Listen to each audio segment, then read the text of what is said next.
Pemirsa, Anda kembali lagi di Selamat Pagi Indonesia. Mudik di tengah pandemi virus corona tentu menjadi masalah bila dilakukan. Dan kita ingin tahu sebenarnya seperti apa penanganan mudik bila dilakukan di tengah pandemi seperti ini. Langsung saja kita berbincang dengan Kepala Bagian Ops Korlantas Polri, Kombes Pol Benyamin, langsung dari studio NTMC Polri Jakarta. Ya, selamat pagi Pak Benyamin. Selamat pagi Mbak Sarah. Ya, Pak Benyamin, bisa dijelaskan Pak, seperti apa rencana penerapan peraturan lalu lintas di musim mudik nanti di tahun ini? Karena kita tahu sekarang kita sedang menghadapi pandemi COVID-19, Pak Benyamin.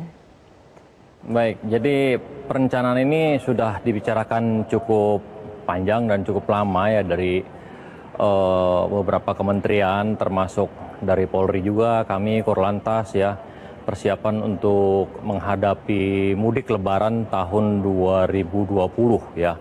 Yang kebetulan pada saat ini juga kita semua sedang terkena musibah ya dengan adanya COVID-19 ini. Jadi khususnya untuk masalah angkutan lalu lintas jalan raya ini ya, yang sudah kita persiapkan itu adalah daerah keberangkatan, kemudian dalam perjalanan dan juga di akhir perjalanan. Sehingga dengan tiga tempat kita bagi ini, kita menghadapi manajemen mudik ini dengan semaksimal mungkin untuk bisa mengatur perjalanan masyarakat. Walaupun ya memang kita mengharapkan kepada masyarakat bahwa diupayakan untuk tidak melaksanakan mudik. Tetapi apapun kondisinya nanti, bila masyarakat akan tetap melaksanakan mudik, kita siap di jalan. Antara lain kalau masalah pengaturan lalu lintas itu tetap kita lakukan ya, baik itu di jalan tol maupun di jalan non tol ya, baik yang ke arah timur menuju ke arah Jawa Barat, Jawa Tengah, Jawa Timur, kemudian juga yang ke arah barat, ke arah Banten dan Sumatera. Untuk pembatasan kendaraan ya, khususnya kendaraan penumpang ini nanti diupayakan supaya setiap kendaraan penumpang itu ataupun kendaraan umum ini 50% dari kapasitas sebenarnya. Misalnya di situ bis ya bisa untuk 50 orang, di situ hanya boleh untuk 25 orang saja. Begitu juga untuk kendaraan penumpang, ini masih kita konsepkan ya, seperti kendaraan sedan yang harusnya mungkin hanya untuk 4 orang, nanti kita buat hanya untuk kita sarankan hanya untuk 2 orang saja. Oke, begitu juga untuk sepeda motor. Ya, tapi Pak Benyamin, ya, untuk pemeriksaan kesehatan sendiri seperti apa mekanismenya Pak? Karena kan tadi sudah dikatakan ada posko-posko di kota keberangkatan, sama perjalanan juga kota tujuan. Bagaimana kesehatan yang terus dipantau oleh kepolisian?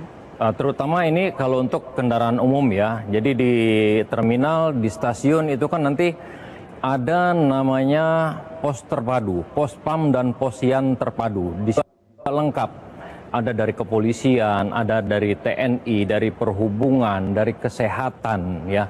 Jadi di sana itu berbagai instansi ada ya, sehingga apabila memang nanti ditemukan dalam pemeriksaan itu ada yang terindikasi dia positif ya, bisa langsung kita arahkan ataupun kita rujuk ke rumah sakit yang terkoneksi dengan penyakit yang sekarang ini sedang mewabah di seluruh dunia ya. Jadi baik di terminal maupun di stasiun, bahkan juga di bandara juga sudah kita siapkan pos PAM terpadu ya. Kemudian saya lanjutkan tadi untuk masalah ya.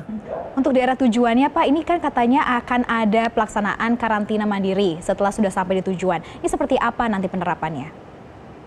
Betul, jadi ketika sampai di tujuan, terutama untuk kendaraan-kendaraan umum, di sana juga sudah disambut. Sekarang pun sebenarnya sudah ada ya beberapa wilayah yang menerapkan itu di terminal, di stasiun, jadi didatakan.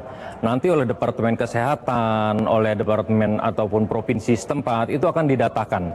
Mereka didatakan dan kita sudah sepakat bahwa nanti orang-orang yang mudik ini akan dikenakan ODP ya, orang dalam pemantauan ya, sehingga memang dia harus karantina. Nanti akan dari Departemen Dalam Negeri ataupun provinsi ini akan menyampaikan ke kampungnya atau ke RT RW setempat di daerah tujuan dia bahwa ini termasuk orang-orang ODP yang datang dari Jakarta. Begitu juga pada saat dia pulang nanti, seperti itu juga. Demikian.